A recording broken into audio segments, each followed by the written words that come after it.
Om Asato Ma Sadgamaya Tamaso Ma Jyotirgamaya Mrityor Ma Amritam Gamaya. Om Shanti Shanti Shanti. Om. May the Divine lead us from the unreal to the real, from darkness to light, from death to immortality. Om. Peace, peace, peace.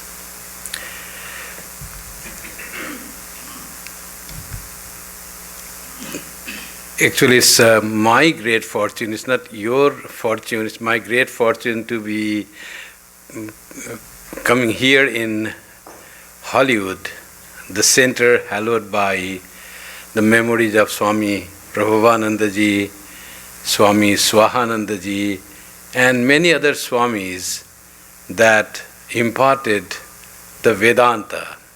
You take it as love, knowledge, light, fearlessness, whatever. They all tried to give from their teachings and more so from their lifestyle to the people here.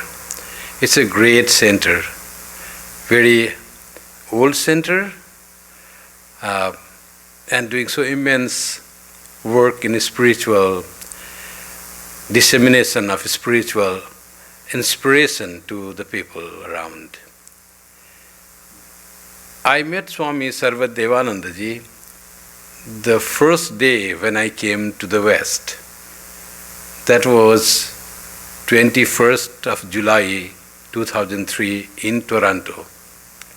He had gone to give a retreat, and when he heard the new monk is coming, he stayed back. Swami Kripamayananda, the then head of the center, was sick. So meeting Swami Sarvadevananda ji, whom I knew from India, was very refreshing for me in the new place where I didn't know many people.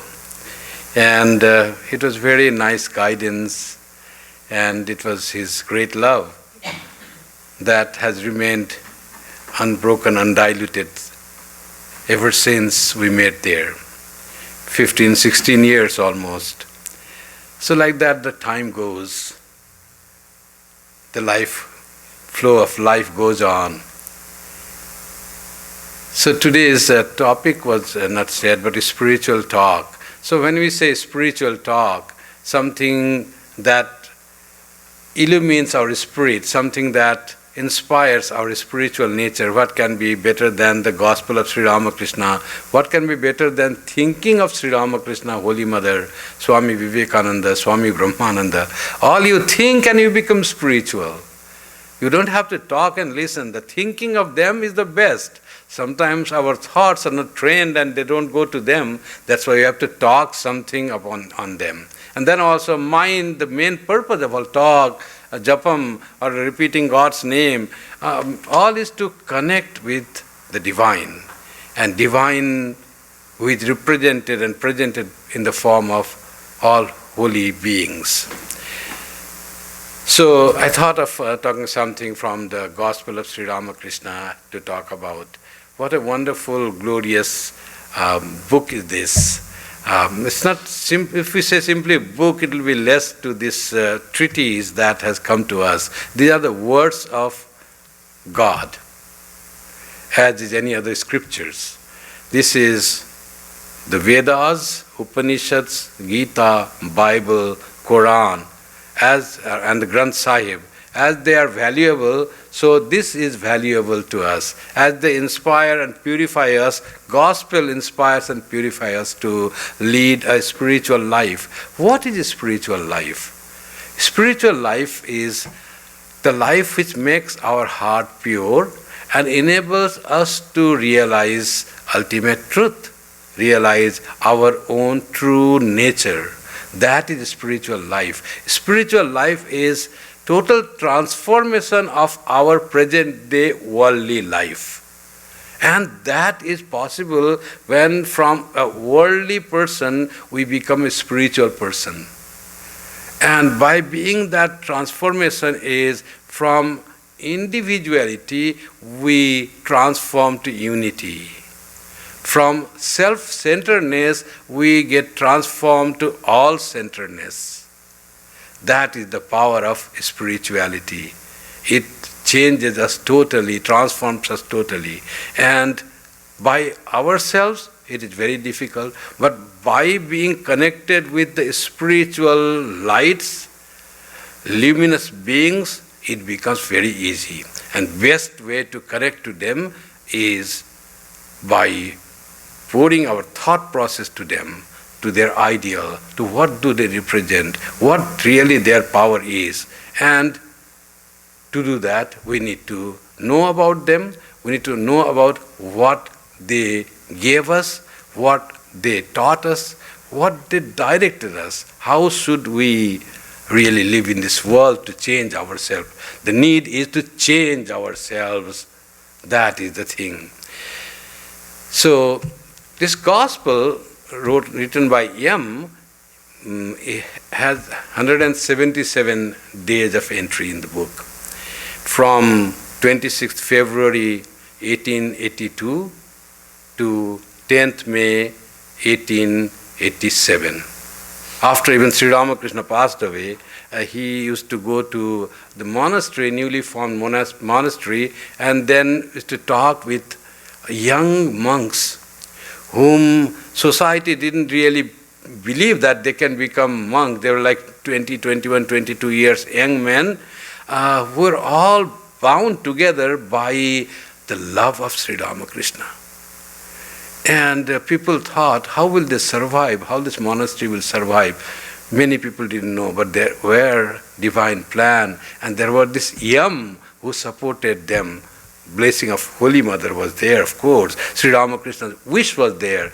And to those young monks, Yam used to go and talk to them, find them how they are living, see them how they are meditating, how they are worshipping. All this was there in Yam's life, and he himself used to get inspired by the way these monks, full of renunciation, full of detachment from the world, full of attachment to God, were living life with all physical hardship. There was nothing physically even to sustain, very few clothes, not even enough food, but they were always joyful, happy, one-pointed, focused, directed to realize God. So Yam came to Sri Ramakrishna. As you know, devotees of Ramakrishna know how Yam came to Sri Ramakrishna. He was searching the meaning of life, and he found life is meaningless. And he was even getting ready to give up this life deliberately, prematurely, because it was meaningless, full of all dualities, full of difficulties, full of conflicts. This life, full of friction, was too hard for Yam to even live in that such sort of life. And then one day one of his relatives said, would you like to go to a garden house, a temple, where a Paramahamsa lives? He had not heard about Paramahamsa. He didn't know what Paramahamsa means. He said, yes. So he came to Sri Ramakrishna. The person who was totally, had become so much, this taste for life had grown. He comes to Sri Ramakrishna, first seeing Sri Ramakrishna didn't even talk with him. Just he heard that Sri Ramakrishna was talking to the devotees about God. The very atmosphere changes his mind. Transformation starts. Change of heart starts. Love for life came. Purpose for life was understood by just being in the presence of Sri Ramakrishna. That is the power of Sri Ramakrishna. Sri Aurobindo told Sri Ramakrishna as having colossal spiritual capacity. He had got colossal, vast spiritual capacity that he could transform others' life. That was Sri Ramakrishna. And he felt that as if a great saint, great Saint Shukadeva is speaking about God to Parikshit, a king who was having a short life to remain, and who wanted to live that short 1 week of life in thought of God. And Shukadeva came and started talking to him, and which became the great scripture of Hinduism called Bhagavatam, where all sorts of teaching from non-duality to duality, from knowledge to love, all are there. Great book called Srimad Bhagavatam, not the Bhagavad Gita. Bhagavad Gita is a part of Mahabharata. That Bhagavatam, he spoke about God, and Parikshit's life started changing in that 7 days when he was afraid of death, and slowly fear of death gone. Ultimately there was a curse and he died in 7 days. But that death was not the death, ordinary death. That death was merging in God by the power of Shukadeva. So Yam thinks that as if Shukadeva is talking about God and creating Bhagavatam. That feeling came to him. Shukadeva, the story comes in very thousands of years. How he thought of that? And says, as if Chaitanya Deva, another great avatar, who transformed the lives of people by giving the love of God to them. Just love of God, how he introduced Chaitanya Deva. Repeat God's name. God's name is such a purifying object that if it goes into you once and you start repeating that, love grows by constant repetition of God's name, and your heart becomes purified. You will not remain same. Transformation starts with that one step, repeating God's name. That was the major teaching of Sri Chaitanya Deva. As if Sri Chaitanya Deva is talking philosophy to other of his devotees, Ramananda and others.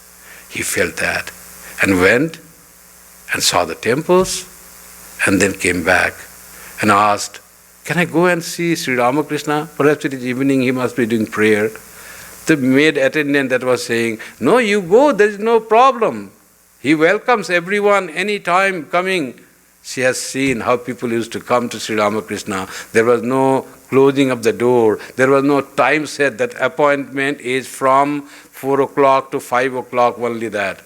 Sri Ramakrishna was always ready to welcome whoever wanted to know about God, whoever wanted to make himself or herself a better person. That is Sri Ramakrishna. Still his arms are all widespread. When we come to Sri Ramakrishna and bow down, he embraces us and says, hello, sit down. Still that story of Shukadeva and Parikshit goes on. Just to come, bow down and feel the presence of Sri Ramakrishna is up to us. So Yam's connection starts. He asks few questions and then he says, good, come again. When he was leaving, Yam goes home and says, Sri Ramakrishna, so beautiful, so sweet. I have never found such a sweet person, such a wonderful attraction. This attraction is attraction of God to human beings. That is a great attraction. Sri Ramakrishna says this attraction is like the attraction of a magnet to the needle. Put the needle near the powerful magnet, it just is drawn to it. But why are we not drawn so closely? Why don't we find that connection? Why don't we feel that attraction? Sri Ramakrishna says that. We don't feel that attraction, that pull to God, because this needle of ours is covered with dirt and mud. So many desires. Love of God has not yet grown to that extent. So many wishes, so many things that we did in the past, guilt feeling, all those are dirt and dust that has covered the needle so strongly that it is not attracted. It doesn't attract that way. So have we no hope that we can be attracted to God, to our own true self? We have no hope that we'll understand one day who really we are. Every scripture says you are glorious, you are immortal, you are fearless, you are deathless. and we feel we are small, weak, lot of defects. When will I understand about myself? When this dirt of my needle be washed away, will be removed, eradicated, and I will be drawn by that God. When I will have dawned that knowledge of the truth of ourself, Sri Ramakrishna says, yes, there is a way. That dirt that has attached to the needle that you are can be washed away. And it can be washed away by water. What type of water? Water that flows from your eyes, tears. Can you cry with tears to God and pray with whole heart, whole soul, whole mind, as Jesus said? Pray to God with all your mind, all your heart and all your soul, and shed tears. It should be so with longing. If you do that, slowly dirt will be washed, and the needle, the pure you are, that needle will be drawn to God. Sri Ramakrishna says one very nice thing in this example of needle and magnet. He said basically there is no difference between God and soul. Same iron. Magnet is powerful, it attracts, needle gets attracted. But same material, same iron. When needle gets attracted and touches the magnet, it gets the property of magnet, because it has that capacity to become magnet. So the soul, human soul, can reflect the divinity. It is divine by nature. Swami Vivekananda says it is potentially divine. And then he says, to wash, we feel that, oh, so much of dirt, so much of guilt feeling, so much of feeling ourselves weak, impure. Sri Ramakrishna says, nothing, that's like dust, and it can be easily washed with mere watery things. You don't need any something special chemical. And secondly, he said that water, that thing that will cling, is within you. You don't have to get it from anywhere else. You are basically pure, and whatever impurity is there, it can be eradicated by yourself. Shed the tears, and with love for God, longing for God, and the dirt will be washed, and you will find you are with God. You will find you have become magnet. That happens when devotees become spiritually enlightened. Why enlightened? Spiritually evolved. You will find that attraction coming. The more the heart becomes pure, people try to find peace in the presence of the pure people. Devotees, friends, whoever is there, monks, anyone who is close to God, who exudes that peace all around, to them the people will come for solace, for guidance, to give up their problems of life. Little talking with them, not exactly the solution may not come, but little coming in contact with a pure-hearted person takes away our problems. There was one lady who was a small girl and used to come to Delhi center. And Swami Ranganathananda ji, our 13th president, some of you might have seen him. He used to visit here. He must have given talks many years ago. He passed away. When I came here, he said, Toronto Ashram, I inaugurated it. He blessed me. Go there. He said, in 2003. So that girl used to come. Swamiji also transferred. He became senior. He founded ashram, the Hyderabad ashram. Later on he became vice president. Then he came. The girl had grown up. She had become a doctor. And with this growing up in life, how many difficulties come, problems come. So she said, Swamiji, I want to talk with you for some time. So much things have gone through me. She always used to remember Swamiji's holy presence. And Swamiji invited her in her room, and she started talking about what happened to her in her life. Tragedy after tragedy, incidents after incidents for a woman to grow. And all the way she was crying and telling her story. Ranganathanandaji didn't speak a single word, didn't intervene, didn't said any words of consolation, nothing. Just patiently heard. Must be with lot of prayers. Must be he would have connected with that because the incident shows. After about 1 hour of her speaking the woes of her life, then her story finished. And Ranganathanandaji said, you had lot of problems you went through. Now, you all told me all problems you went through. It was tough, difficult, hard. But know for certain that from this moment, all your problems are gone. Just that what he said. From this moment, all your problems are gone. That lady comes out of his room and I felt so light, so good, so peaceful. As it happened in Swamiji's life, we read that. When husband and wife their husband went through a lot of problems in life, and Swamiji started talking, and after that husband and wife come, and then husband says, in the US, says, I find meaning in life. There is something to do. The wife describes, that I forget the name, but says, my husband's face was now bright, peaceful, shining just by being with Swami Vivekananda for some time. This lady, doctor, she comes and says, I felt so refreshed, so peaceful, so nice. He didn't give any advice. He didn't say anything. Mere presence of holy man by being near him. Swami Asheshanandaji, I don't know if you have heard him or not. You have seen him or not. He was Mother's direct disciple of Holy Mother in Portland, Oregon. For many years he was head there.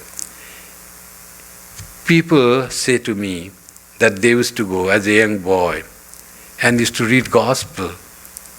And he didn't describe much. Only reading was there. But that young boy, now he has grown up, he says, I used to feel so much charm and attraction being there, was so much joyful. How much he was a school boy, how much he understood the message of gospel. But the presence, holy presence, has that power, that aura all around that grows. Sri Ramakrishna was that. By his mere presence, there is to be peace, there is to be power to change. And how much change? From disgust to life to love for life. Love for life and living for purpose of realizing God. Just by seeing Sri Ramakrishna. And Yam says, I feel so much attracted. I feel like going in 1 day or 2. Sri Ramakrishna was, in his young age, he was not much interested in worldly education as we do. Because he said people learn how to earn money. Knowledge should not be for earning money. Knowledge is very sacred. It should take you from beyond darkness. It should give you light. It should give you the knowledge of your true self. Upanishad says, Sa vidya ya vimuktaye. That is true knowledge who makes you free, who gives you emancipation, who gives you total freedom from all slavery, all dependence, who makes you independent. That is the real learning, sa vidya. That is the real learning. Sri Ramakrishna said, I don't want to learn this. Then what he used to do? He used to sing beautifully. He was very much loved by the villagers. His company was great. He used to perform drama of gods in such a way he used to get merged in the role he was playing. If he used to play Krishna, he used to become Krishna. And Krishna's feeling used to be there on the audience. Once there was need for him to become Shiva, he came to the stage decorated as Shiva and couldn't say anything, couldn't talk anything. He became immersed in Shiva. He was like a 9, 10, 11-year-old boy, very young. That was Sri Ramakrishna's absorption into the thing that he did. The focus, the absorption. Another thing Sri Ramakrishna could do, he could make beautiful sculptures from the clay. Beautiful. When he went little older, he went to Dakshineshwar and was making some images of Shiva and Kali and all that. The owner of Dakshineshwar temple, he saw images. And he was so much impressed by just seeing the images made. He asked, is this image bought? He said, no, I made it. Such a beautiful living image of God. Sri Ramakrishna was a sculptor. And he was sculptor all his life.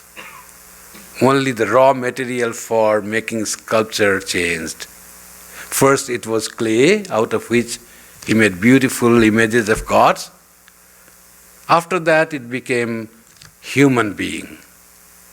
Now he was sculpturing human being and making gods out of that, transforming, changing, giving shape, making the rough human being into wonderful, great human beings.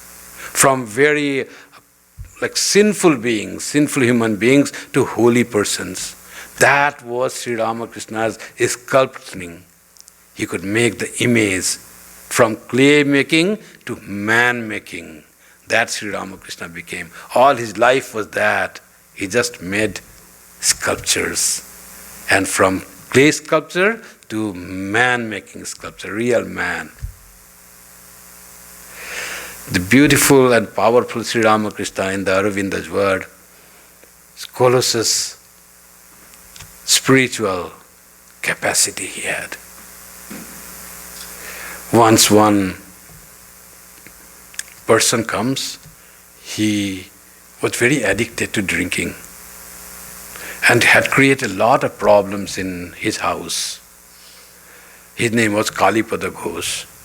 His wife was so much troubled by her drinking and drunkard husband and doing all nuisance in his house that she came to Sri Ramakrishna and prayed that her husband becomes all right, gives up this vice, can give up the power, the addiction to drinking.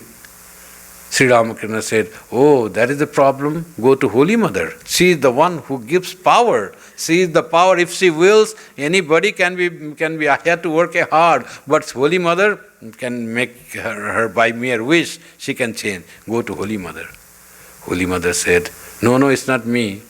He is the real person. The all power that I have comes from him. Go to him. Like that, they were being sent subtle between these two, Sri Ramakrishna and Holy Mother. See the process, as if she was going from one person to another. But it was the movement or travel between Shakti and Shiva, between Brahma and Maya. By this process, she was touching both the reality and the universe. All is going one after another. And you can imagine what power would come to her. Power is seen by tenacity in prayer. Holy Mother finally had compassion on her and said, okay, he's not saying you the thing, guiding you. Take this leaf, bilwa leaf, sacred leaf, keep it in an altar and repeat the name of God. That much Holy Mother said.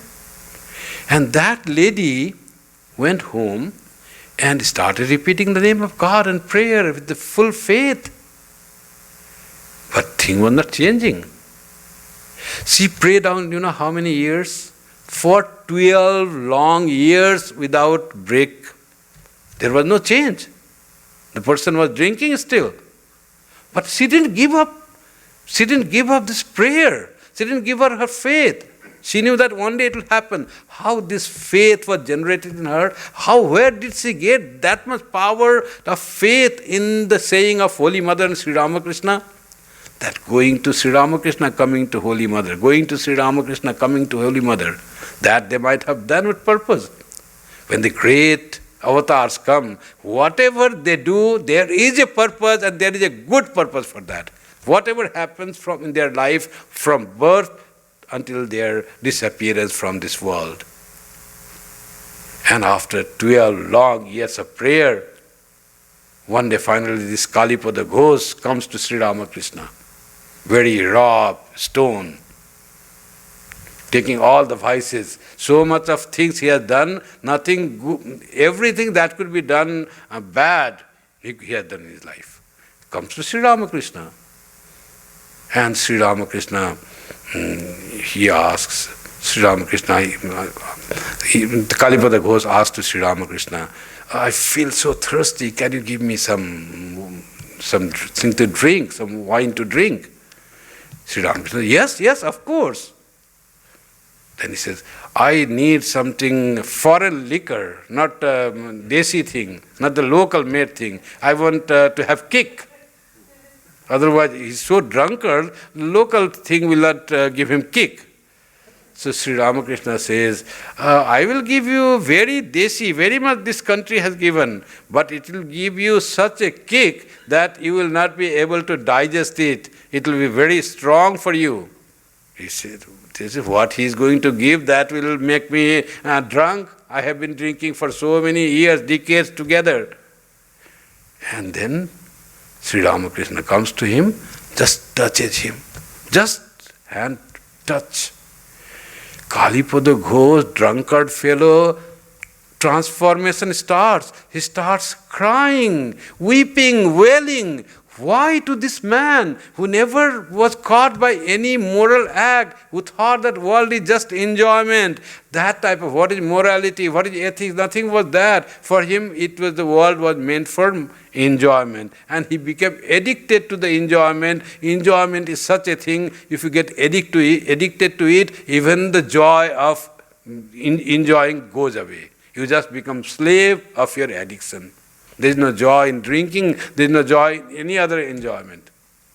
Addiction is such bad. This person totally changed by one touch.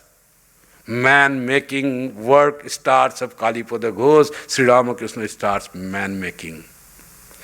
New material he found. And transformation starts coming, he comes again and again, realizes what he has done, what he should do. Sri Krishna teaches Gita to Arjuna, says many things.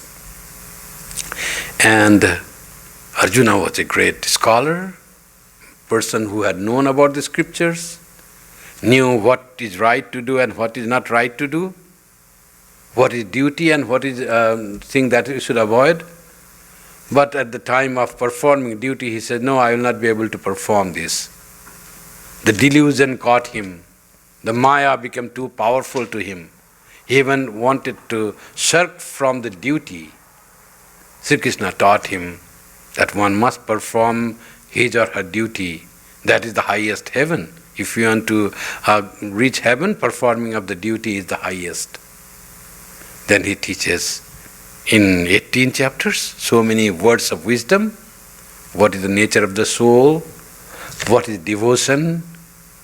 What should work we do in the society and do it without attachment and without think of getting fruits of action?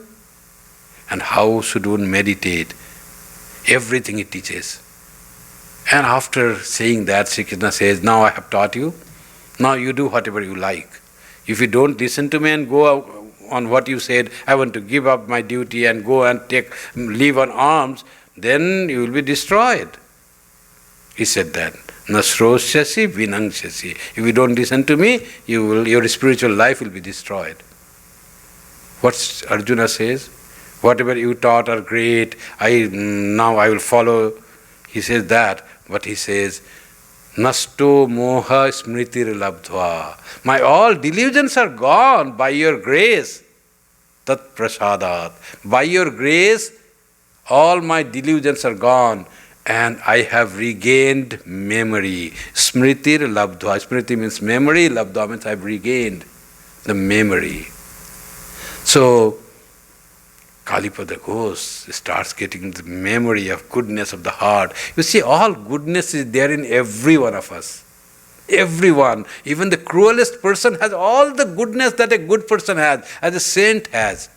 But those all goodness are hidden by his karma, by his addiction, by his not able to know what is right and what is wrong, even knowing, not able to do what is right, not able to give up what is wrong, and wrong thing happens. Not because there is something bad. Each human soul is perfect, glorious, beautiful, but something happens to them. Just removing the crust that covers the goodness, that covers the light, by which light is not seen, only that is needed.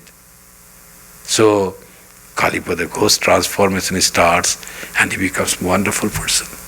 Devotee, true devotee of God. This is man making another person. To Sri Ramakrishna came not only Kalipada Ghost and Girish Ghost and they became saintly person, not that. To him came very good devotees, Balaram Bosu, great devotee of God, traditionally, whole family. Transformation, changes. From dogmatism to universality, all this starts coming, shaping, making image, beautiful image. If it is already good, making is the perfect, best. Comes Narendranath, wonderful person. The perfect in meditation from very birth, Nitya Siddha, Dhyana Siddha. When others used to play meditation, he used to be in meditation. As a small boy, that was Narendranath, but came to Sri Ramakrishna. Not yet perfect, had some ideas that God is this and not that. Now this wonderful material has to be made into a perfect human being. And then Sri Ramakrishna's work starts and teaching starts. How you see, he says that if you are a fly and there is a cup of nectar, how will you drink? He says, I will sit on the rim of the cup, stretch my neck and drink because it is nectar. Sri Ramakrishna says, why? Why won't you jump in the nectar itself? Oh, then I will die. Then how will I enjoy drinking the nectar? Then he says, this is the nectar of immortality. This is not nectar means ordinary liquid. The God, the supreme reality is such there is no death.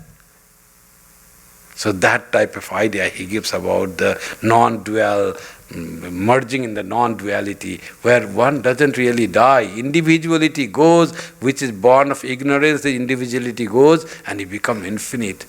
Like that idea Sri Ramakrishna starts giving him. He thought that God is only formless. God cannot be worshipped in a form or image. In the rituals are all not needed. Sri Ramakrishna said, those are needed. Maybe not needed for you, but for the humanity it is needed. Rituals are needed, images are needed, symbols are needed. One cannot say that God is formless and can meditate on that form, God without form. They are also making of wonderful, perfect sculpture of human being who would be an example of perfection to the whole world. Sri Ramakrishna starts making this wonderful material into a perfect being. That is what Sri Ramakrishna's role was there, making sculpture all throughout his life. And Swami Vivekananda does that. Now Sri Ramakrishna is there not in person. Swami Vivekananda, after that he started making himself image. Again he became a sculptor. That was the power that Sri Ramakrishna gave.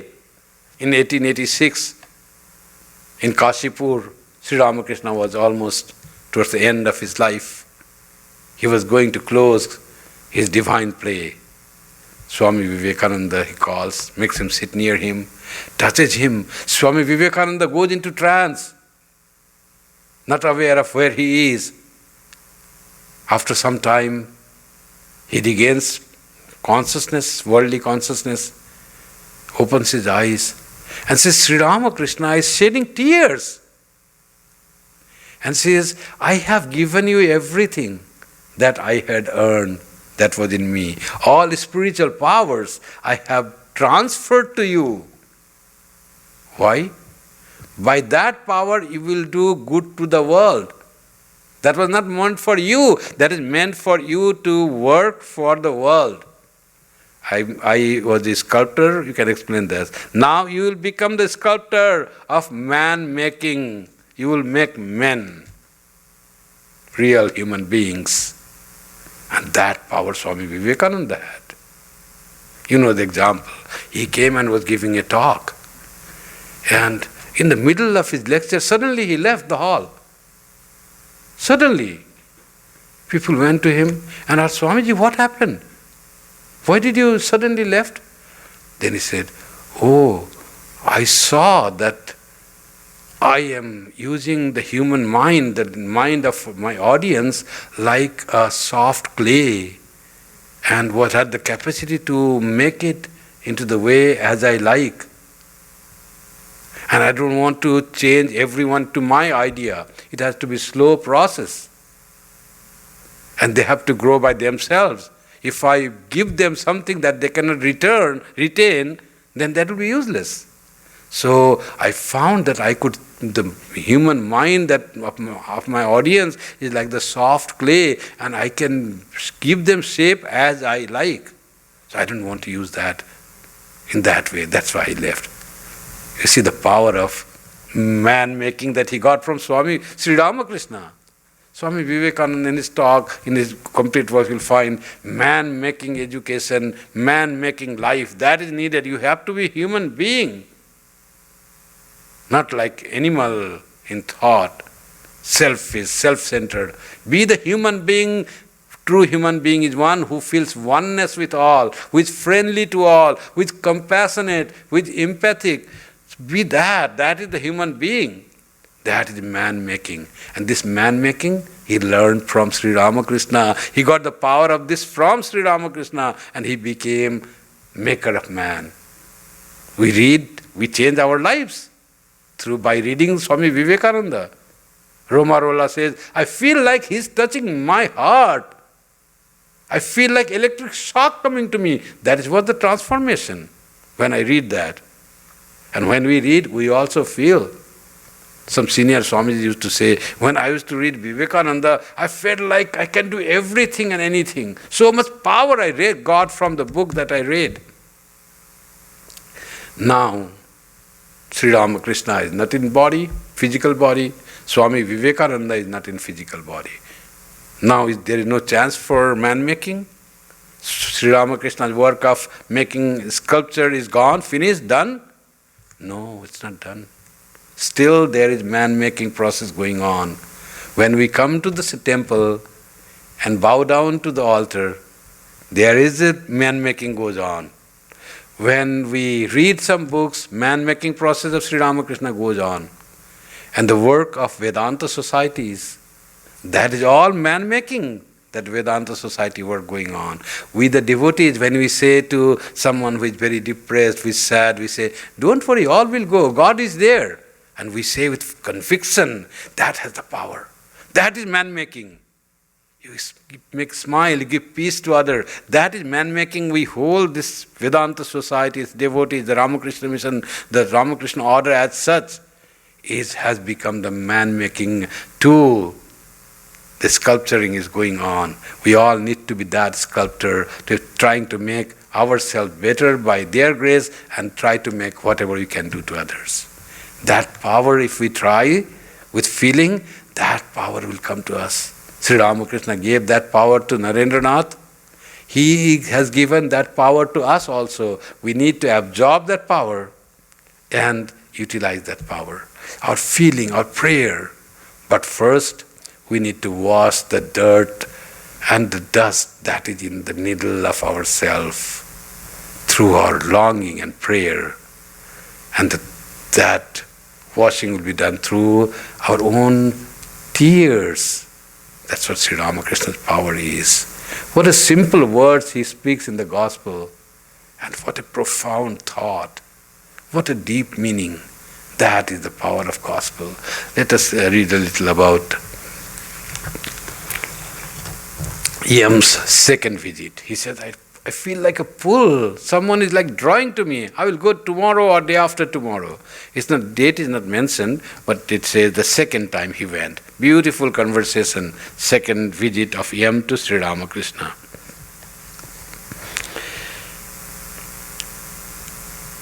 Yam, humbly, how, sir, may I fix my mind on God. See what a change. Nothing, no other desire. May I have people like me, may I have no problem in my life, nothing. How can I fix my mind on God? Because if we can fix our mind in God, all problems of life are solved. Problem is, we are not attached to God, and we are attached to many other things where we don't find divinity. We can feel divinity. If we could feel divinity in the things that we are attached, that will be as good as being in touch with God. One person comes to Sri Ramakrishna and says, I try to think of God, one lady, but I can't really think. My mind always gets distracted. Sri Ramakrishna asked, where does your mind go when you try to think of God? Oh, it thinks of my nephew whom I love very much. Sri Ramakrishna, wonderful psychologist, a sculptor and psychologist. He says, you don't need to think of God. Think that your God has become your nephew. Bring divinity in that. That will work. Think of nephew, but with a different idea that God has become this. Bring divinity. That's what it is. The whole world is divine because it has come from the divine. Whole world is God. That's why one Swami gave here talk. I have not heard the talk, but I heard the title. Seeing, not seeking. Swami Atmapriyananda. That's what seeing. Swami Vivekananda said, see, don't seek. Try to see the divine in all that you meet. Every human being that we meet is a form of God in various forms. God can assume anything, any form. Human beings, animals, plants, the trees, the sun, everything is a form of God. See divinity in everything. Then you are already attached to God. That yoga has come. That unity with God has come. With that comes the power. How can I put my mind on God? How to solve all our worldly problems? That is this. And gain that divinity, manifesting, getting joy, getting fearless, becoming independent, getting freedom from all slavery to senses, slavery to attachment to this body, slavery of attachment to this world. How can I do that? He says in one sentence, Sir, how, sir, may I fix my mind on God? Master, repeat God's name and sing His glories. This is very, very important. That's how people take initiation, means getting God's name formally taken. Repeat that name. With the name, God comes. Like that Kalipada Ghosh's wife. She went on repeating. Finally, you see what the power came. It took so many years, but everything has to be done in time. Nothing happens by jumping. And thing happened. You have to have that persistence. Repeat God's name and sing His glories, connecting with God. And now and then visit God's devotees and holy men. This is very important. Once I am asked, what happens by holy company? Sri Ramakrishna himself explains. You know what happens by holy company? Meeting God's devotees and meeting holy men. It rouses the yearning and desire for spiritual evolution. A love for God comes. Connection with God is roused by holy company. If you are not, very little interest you had, your interest grows. By the power of holiness, by the power of your going and sitting and trying to do that, your idea has changed, your mind was changed. Our life is a movement. To which side we move, that is important. The same movement we have to do. If we have to go towards east, then let us proceed towards east. That is, if we have to go towards God, we have to start walking towards God. If we walk towards the west, then we'll go to the world. And then in the worldly thing we'll go more and more on the worldly mud. So walking is same. Our mind thinking is same. Now we have to just turn the way, make it God word, not the world word. And the same effort. Same thing happens, but inside changes. Person changes. Human being becomes different. Transformation is not difficult in that way. The mind cannot dwell on God if it is immersed day and night in worldliness. In worldly duties and responsibilities, it is most necessary to go into solitude now and then and think of God. That is one Sri Ramakrishna often emphasizes, go to a solitude. Solitude going is difficult. Not that all we can do, but we can imply this teaching in being with ourselves. We are so much connected with the worldly things. All thoughts go on being connected with this, my property, my person, my work, and this all worries whole day. And when we come from office, we should be very happy. But what happens? We feel, oh, tomorrow again I have to go. One Swami was saying of a businessman, he always worried, what will happen to my business? Perhaps it will go on loss. So once it happened, and he was always worried, oh, I may be losing business. So one year it happened, he got a lot of profit. And he should be very happy. So that Swami met him. This year I heard that you had great profit in your business, so you should be very happy.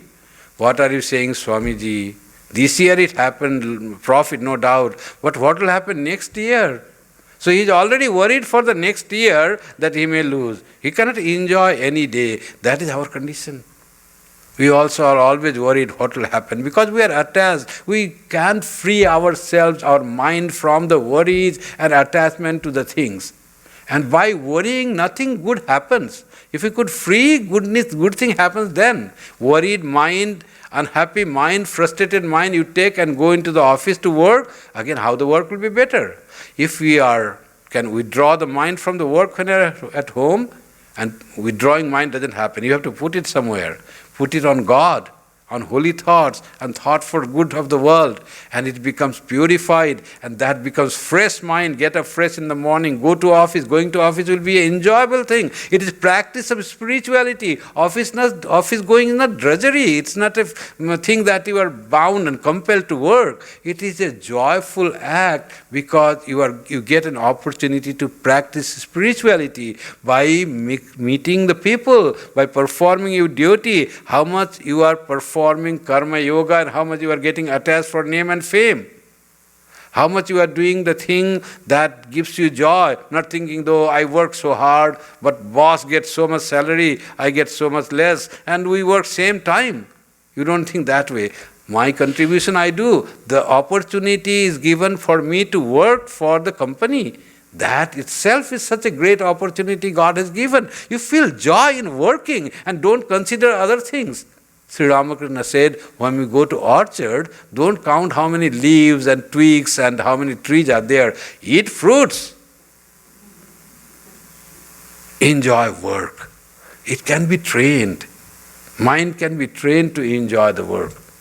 Just seeing all defects and weaknesses of others, oh, that person is very selfish, that is very bragging, all talks a lot about, and always he speaks about himself or herself. Instead of thinking that, go on doing our performance, see the Lord playing in different ways.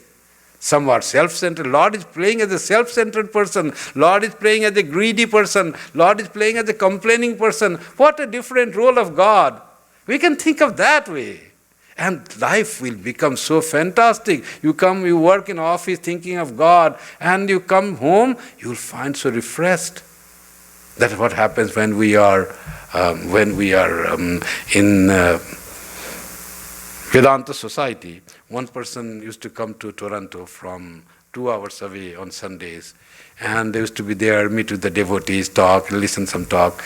And after that, Monday she used to go to office, and other colleagues used to ask her, what's the matter? How are you so fresh and happy on a Monday? We feel so bad to come to work again on Monday. But what makes you so energized, so refreshed? Where do you go on Sunday? What do you do on Sunday? He said, I go to a church, a temple, and we meet with the devotees. And that much energy spirituality can give us. We can become energized, positive, we can become helpful, we can become very empathetic, we can become all connected. That is called yoga. Very coming to the temple or the church or the place of worship and trying to feel the presence of God in that place, and then trying to take that feeling outside and trying to feel the presence of God in all the human beings, in all the beings. Just our attempt. That attempt is also trying to remove the dust and dirt of our needle. It becomes purified, fresh, and one day we'll find, it has gone to magnet. It has become magnet-like. It has become divine. By the power of divinity and the power of our potential divinity, we can manifest that divinity all around. Like Swami Ranganathanji says, how to find that we are growing spiritually? Then he says, do you love all? Do you feel peace of mind? Can you radiate that peace of mind all around? The progress in spirituality is manifested as meditation performed inwardly and the loving service that is given outwardly to everyone. Meditation and service, action and reflection, work and worship, that will make our dirt clear. We become needle, we become attracted by God, we touch God, we become like magnet, we become divine, and all the purpose of this life will be fulfilled. And when the last moment will come, last breath, not afraid. I am divine, I am immortal. I am the son of immortal bliss, I am the daughter of immortal bliss. Son or daughter, I am that self which has no gender. And I go to God. I become divine, free from the bondage of this body of flesh and cage of flesh, blood and bones. No fear of death, no fear of anything, no fear of disease, no fear of old age. This body, this changes is the nature of law of nature. Everything will change. But why should that hurt me? I am changeless.